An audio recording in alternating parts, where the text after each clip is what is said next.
तो बच्चों number system से आज क्वेश्चन नंबर फर्स्ट हम बता रहे हैं। बहुत ही इंटरेस्टेड क्वेश्चन है।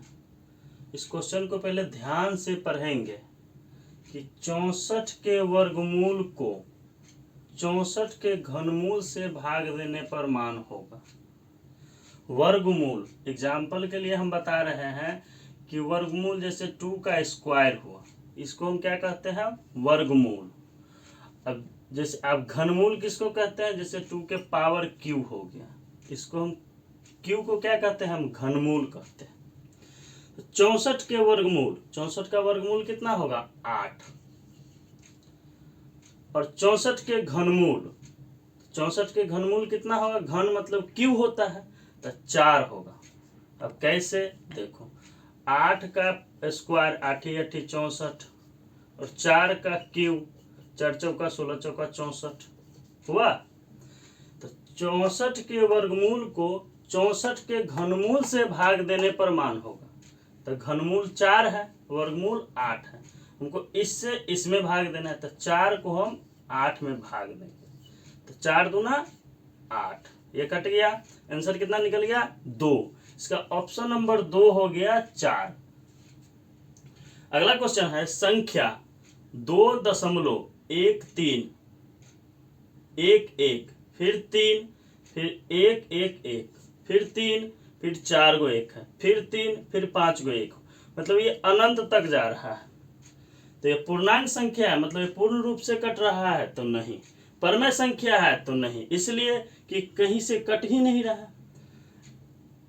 और अपरमेय संख्या, ऐसा क्वेश्चन अगर एग्जाम में दे जो बढ़ते क्रम में जा रहा है, क्या हो रहा है? जैसे 3 है, फिर 4 1 1 1 1 फिर 1 फिर 3 फिर 1 1 1, मतलब क्या हो रहा है? बढ़ते क्रम में जा रहा है। तो ये क्या हो जाएगा? अपरिमेय संख्या। ऐसा क्वेश्चन रहे एग्जाम में तो सीधा दिमाग में रखना कि ऐसा संख्या क्या होता है? अपरिमेय संख्या होता है, न कि परमेय संख्या होता है। देखो बच्चों, क्वेश्चन है कि सहअभाज्य संख्याओं का महत्तम समापवर्तक होता है। सहअभाज्य संख्या कौन सा होता है? वह संख्या जो स्वयं कटता है, मतलब खुद से। जैसे एग्जाम्पल के लिए है, देखो 1 3 5 7 9 नहीं होगा। 9 इसलिए नहीं होगा कि यह 3 से कट रहा है, तो 9 नहीं होगा। 11 13 17 ये किसी अंक से नहीं कट रहा है।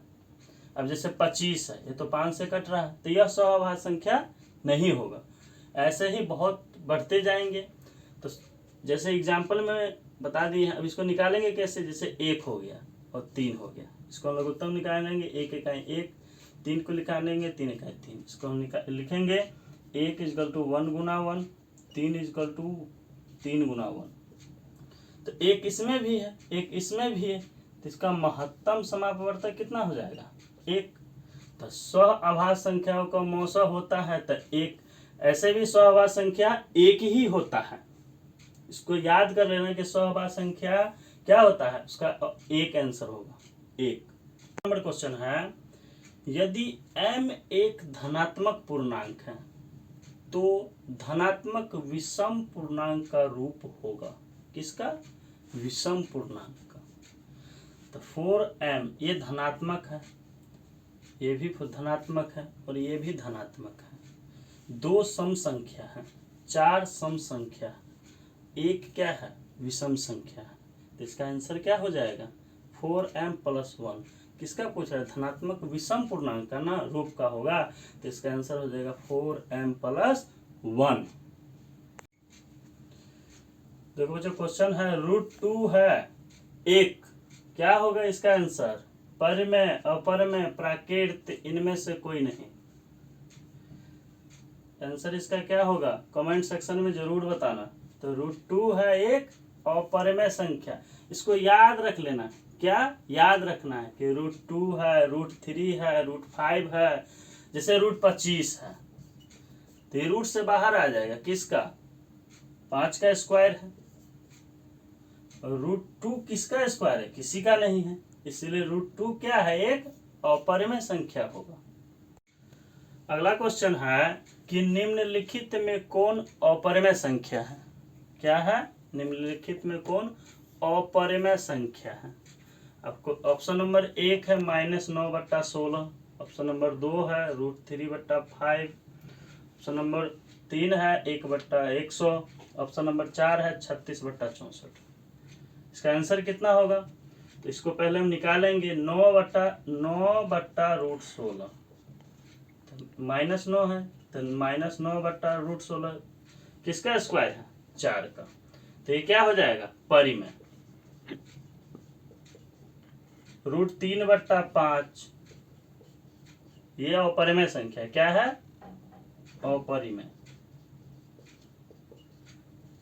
√1/100 तो 100 किसका स्क्वायर है? 10 का। और √36/64 तो 36 6 का हो गया, 64 8 का हो गया, तो ये रूट से बाहर हो गया, तो ये क्या हो जाएगा? परिमेय। ये भी परिमेय हो जाएगा, तो ये हो जाएगा इसका ऑप्शन नंबर 2 √3/5 अपरिमेय संख्या है। समझ में आ गया क्वेश्चन? नहीं तो फिर से हम बताएंगे क्वेश्चन कि निम्नलिखित में कौन अपरिमेय संख्या है?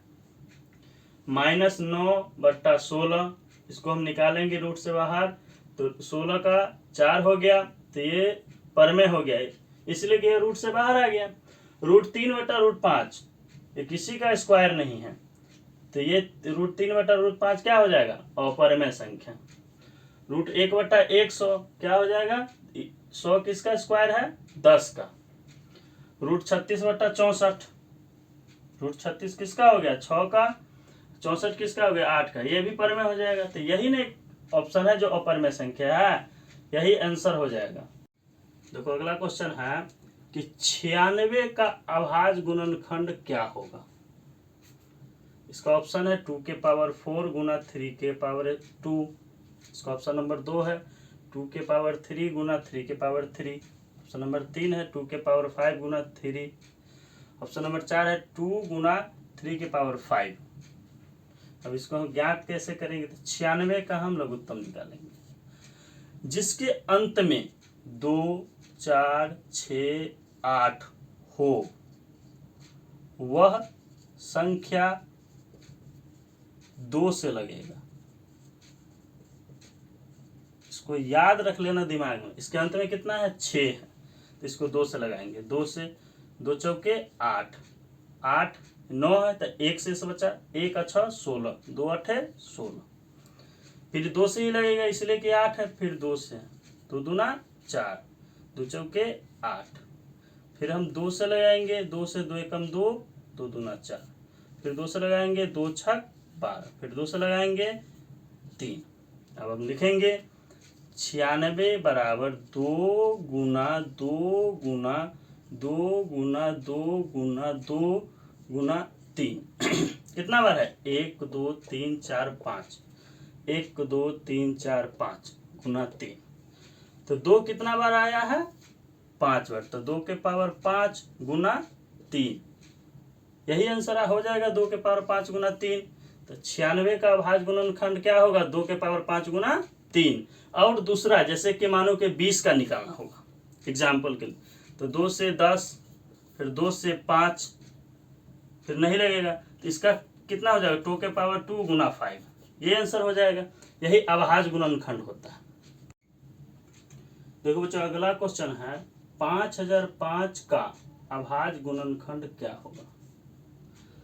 क्वेश्चन दिया रहता है, जैसे दिया है 5005 का अभाज्य गुणनखंड क्या होगा। इसमें ऑप्शन देखो क्या दिया है? 2 4 6 7। इससे पहले पढ़े थे तो जैसे 96 का हम निकाले थे तो उसके पावर स्क्वायर था ऑप्शन में, इसमें ऐसा ऑप्शन दिया नहीं है। इसको हम कैसे ज्ञात करेंगे? 5005 को हम गुणनखंड निकालेंगे। तो जिसके बताए थे पहले पिछले वीडियो में भी कि जिसके अंत में 2 4 6 8 हो वो 2 से लगेगा। 5 है तो 3 से ट्राई करेंगे तो 3 से नहीं लगेगा, 5 से लगाएंगे, 5 एकम 5 0 0 5 एकम 5। अब 1 आ गया तो यह 5 से नहीं लगेगा। फिर अब इसको हम कितना से ट्राई करेंगे? देखो 1001 को अगर कितना से लगाएंगे? 7 से, 7 एकम 7, 10 में से 7 गया 3 30, 7 या 7 चौक 28, 2 हो बच गया शेष 1, 7 या 21, ये कट गया 7 से। तो इसको हम 7 से लगाएंगे। 7 से 7 एकम 7, कितना शेष बचा 3, 30, 7 चौक 28, अब 2 शेष बचा तो 21 हो गया, 7 तिया 21। अब ये 11 से लगेगा, ट्राई करना 11 से लग जाएगा। 11 से लगाएंगे, 11 इकाई 11, कितना शेष बचा 3, 3 और 3 33, 11 तिया 33। अब देखो कैसे लिखेंगे, 5005 बराबर 5 गुना 7 गुना 11 गुना 3। ऑप्शन में देखो क्या दिया हुआ है, 2 4 6 7, 1 2 3 4। तो 5005 का अभाज्य गुणनखंड क्या होगा, इसका ऑप्शन नंबर 4, दूसरा ऑप्शन हो जाएगा, ऑप्शन नंबर 4। तो बच्चों, नंबर सिस्टम से आज के लिए इतना ही। मेरा पढ़ाई अच्छा लगा हो तो मेरे चैनल को लाइक करना, सब्सक्राइब करना, बेल आइकन को दबाना और अपने दोस्तों के साथ शेयर करना, जिससे मुझे मोटिवेट मिलेगा और पढ़ाने में मुझे बहुत अच्छा लगेगा। और आप लोग कमेंट सेक्शन में ज़रूर बताएं कि मेरा पढ़ाई कैसा लग रहा है। धन्यवाद।